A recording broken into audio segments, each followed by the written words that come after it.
All right, so this time we're going to be talking about the MDS coding in regards to catheters and UTIs and how it is that that can impact your quality measure rating. So the quality measures for catheters, that reports the percentage of long stay residents who've had an indwelling catheter in the last 7 days from the ARD. And why do they consider this an important thing to measure? It's because of the complications like urinary tract or blood infections, physical injury, skin problems, bladder stones, or blood in the urine that they want to watch for this. Indwelling catheters should not be used unless there's a valid medical justification. Assessment should include your consideration for those risks and benefits, anticipated duration of use, and the consideration of the complications. And what were the complications? Increased risk of UTIs, blockage of the catheter with associated bypassing of urine, and bleeding, discomfort, and pain. So for the assessment, we're going to look at the resident. See for yourself if there's a urinary appliance present. Just because the medical record says it doesn't mean that it's still there. It may be discontinued and somebody's still writing nurse's notes that are saying a catheter is patent. You want to go and take a look for yourself. Review the medical record for documentation of either a current or past use of any urinary appliances, so you can be aware of the fact that perhaps they've had them in the past for some sort of a diagnosis that's not being recognized at this point in time.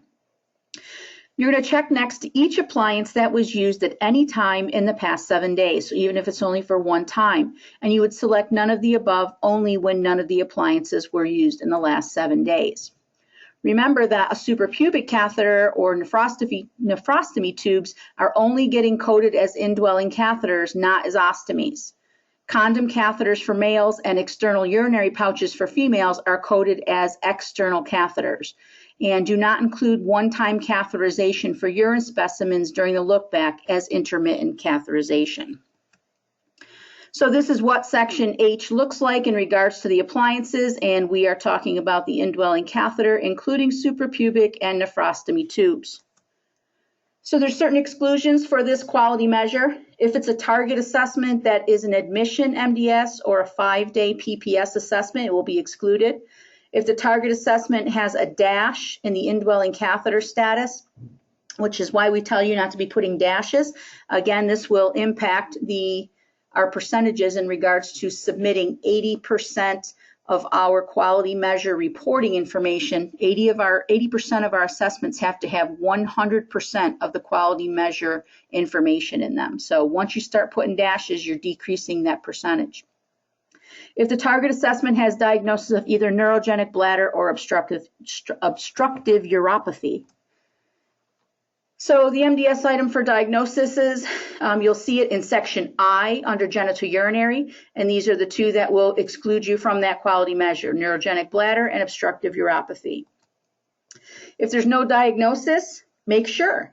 Did you thoroughly check all the medical records? Do you even have all the records? All right, that diagnosis might be somewhere on one of those pages that you didn't get or you didn't think were relevant. Get medical records department to help you obtain those records if any are missing. Discuss with your physicians these diagnoses and make sure that you obtain the correct diagnosis and reason for the use of the catheter.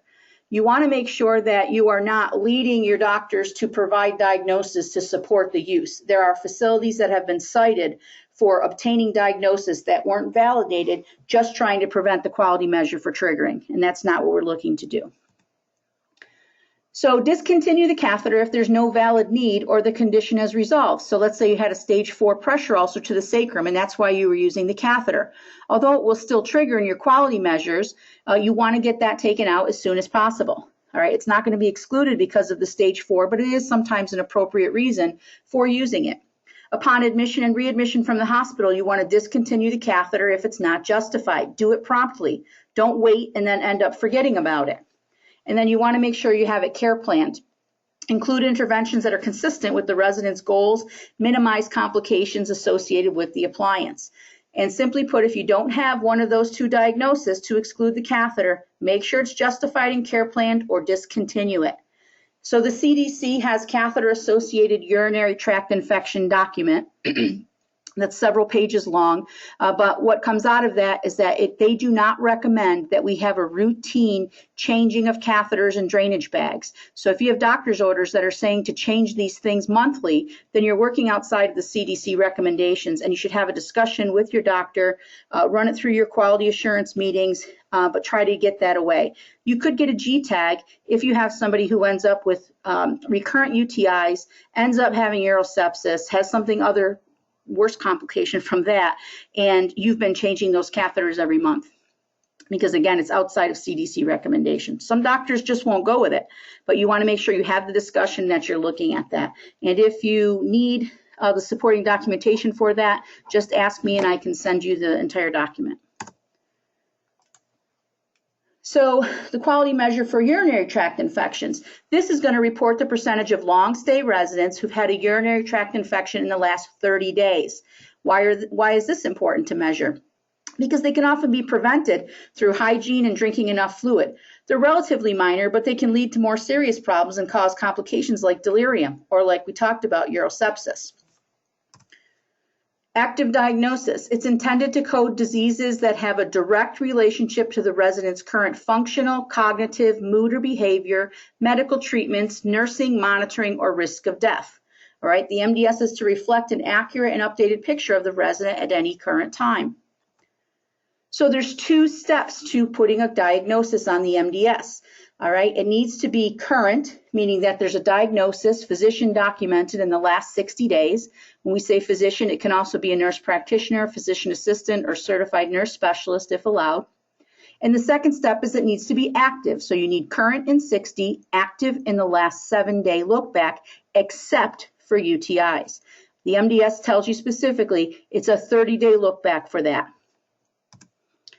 So when we code the UTI on the MDS, we have to meet 4 criteria.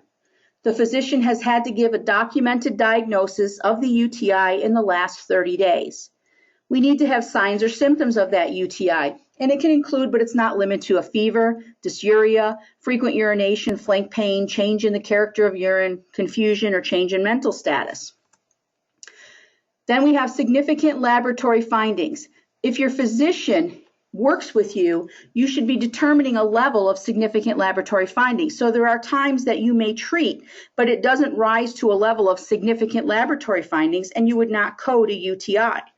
So you wanted to get together with your doctor, your medical director, again, taking it through QA, and see if you can establish for your facility what they would consider a significant level of lab findings. Nitrate levels be above something, white blood cells above something, bacteria, whatever it's going to be. And then a current medication or treatment for the UTI, again, in the last 30 days. So we have diagnosis, we have symptom, we have treatment, we have significant labs. All 4, or it's not on the MDS. So if there is documentation of all 4 of those criteria, we do have to code it on the MDS, regardless of where the UTI occurred, regardless if it was resolved prior to admission or readmission, in the last 30 days, any location. So in I-2300, that's where you find UTI under infections, and it even says to you here, last 30 days. So what can we do to work on these things? The obvious preventative measures would be good hydration, good hygiene, good pericare procedures, and defining that significant lab. So again, the physician can and should define what the significant laboratory findings are. Why else would the manual even put that in there? And the words are, the attending physician should determine the level of significant labs.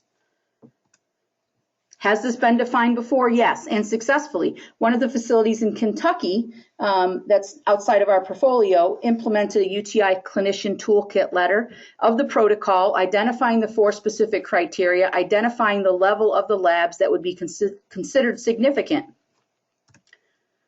And then, as always, we're remembering not to transmit any of your insurance assessments that are being used for payment only, because it's going to skew your quality measure calculations. So the admissions are only coded as admissions, not admission 5 days. The 14, 30, 60, 90, any other assessments are not submitted. And we want to make sure that we're following that.